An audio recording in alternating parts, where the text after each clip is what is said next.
ديك النهار ديك المصفارة اللي كنت عندها أنايا وما كملتش شربت القهوة هزت السنيمة وداتها للكوزينة. واش معناتها زعما نروح أنا نخرج نولي لداري ولا يتزعق فيا ولا وشنو؟ زي هذيك هي زات رفدت السنيوة وتقول لك وجوه الشر هذو يجوا غير في الوقت الماشي مناسب. أنا وجه الشر المصفارة اللفعة ولات تعلمت تهدر. انا على ما ريبونديت لاش هذاك الوقت كون ريبونديت لها برد قلبي خليت هذوك انا في خاطري بصح ما ديتهاش ذاك الوقت. انا نيتي هي اللي تديني للهاويه. انا نيتي الصافيه مع الناس ما ديتهاش راهي عليا بصح على بالي بلي كانت عليا.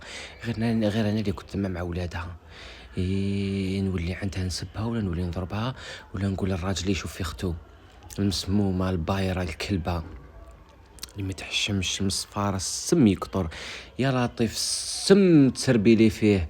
وانا ما فهمتش على روحتي مديني عندي راجل سبحان الله يديني بالسيف عليا مكره لي حياتي ظل يجرجر فيا على والو وانا نتبع فيه كي الكلبه.